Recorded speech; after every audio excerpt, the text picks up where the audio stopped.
Hi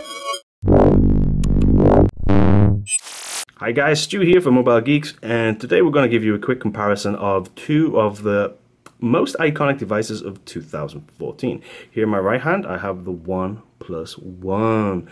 Ooh, look at it. This is one of my favorites of this year, and it is, of course, the $300 flagship killer.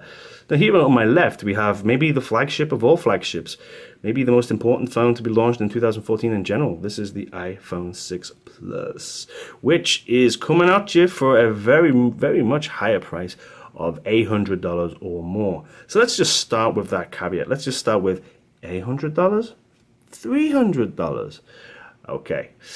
Now the first thing you'll notice is that they're both, actually just look at these screens, they're both the same size screen, they're both 5.5 inch screens, and they're both 1080p screens. Okay, the Apple here has a Retina display, and what we have here from OnePlus is actually an LTPS LCD. This is a kind of new LCD screen made by JDI, or Japan Display Inc. in Japan, which is a consortium of several big companies, and then they're making very nice screens also. So let's give OnePlus One credit where credit's due, but at the same time, Apple probably rules the roost with their Retina display.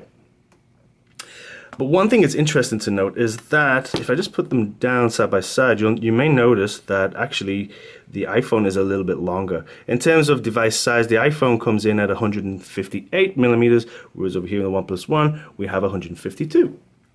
So there you go. I think OnePlus One have really done a good job of managing to fit a lot of screen on this device and keep the bezels at a reasonable size.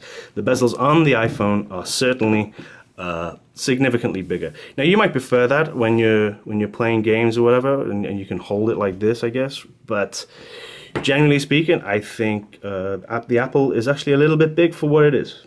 I've seen 6-inch devices that are around the same size, and this is only 5.5. But anyway, you're getting a fantastic screen. We got the brightness turned up full here, and it is very, very impressive, has to be said. Now, in terms of processor, over here in the OnePlus One, we have, well, what for most of this year, what we consider to be the top dog of processors. This is the Snapdragon 801, which is clocked here, in this case, at 2.5 gigahertz, and it comes with 3 gigabytes of memory. We love that. Give me my 3 gigabytes. Over here in Apple, we have, of course, a proprietary in-house developed Apple A8, which is a dual-core chip clocked at 1.4 gigahertz. Now, we haven't benchmarked it yet to check also how the Power VR graphics chip performs, but we're expecting good things. I mean, this is a particular case where benchmarks can probably be thrown out of the window because Apple are so good at optimizing the hardware and the software to make it just the slickest experience you're ever going to get, like ever. Okay, so maybe performance-wise, I think these two are two beasts. But I will reiterate the fact that you got 3 gigabytes here, and only, this is the shocker, 1 gigabyte on the iPhone 6 Plus. That kind of surprises me. Why not just give people 2? I don't know. That's kind of odd, I guess. All right, so we've looked at the processor displays. Let's look now at the overall design of these two guys.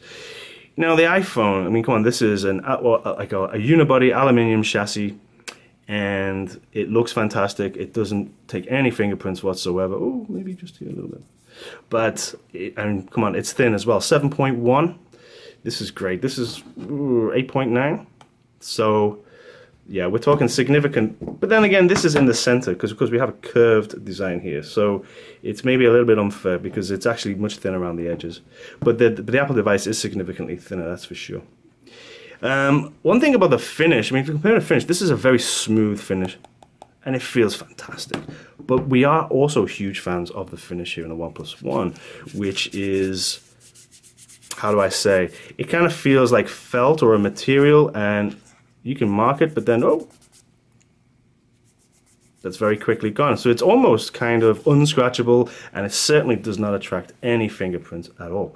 And the other cool thing is that you can actually get the cover off here and switch the cover. You can change that. OnePlus will offer you covers that look like wood or even made of wood, or certainly different colors and different finishes, so you can also have fun with that.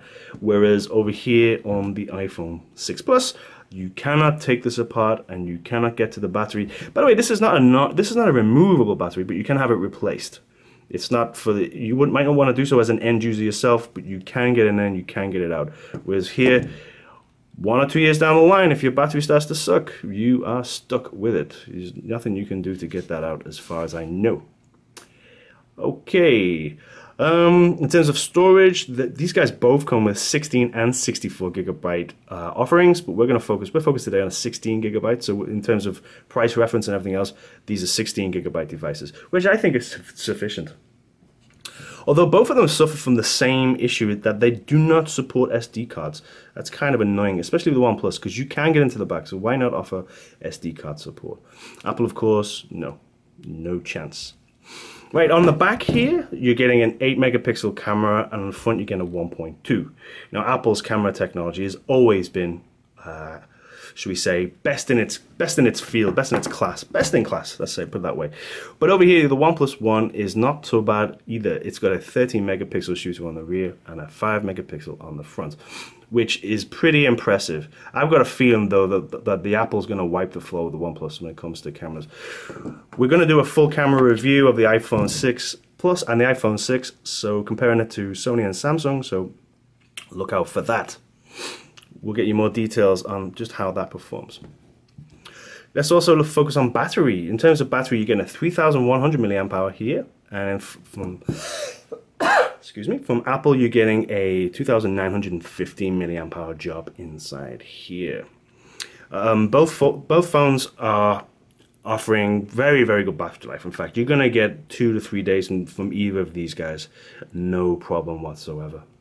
So there you have it. There you have the $300 OnePlus One compared to the $800+ iPhone 6 Plus. We're not going to go into software in any depth today because that would just take too long and it's kind of beyond the scope of this video anyway, let's be honest.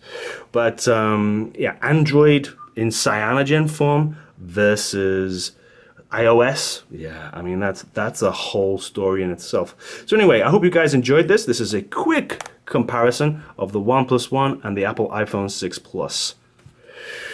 If you have any thoughts on this comparison, please let us know in the comments below. And if you enjoy this kind of stuff, don't forget to subscribe. Okay, cheers. Thanks everyone. Bye-bye.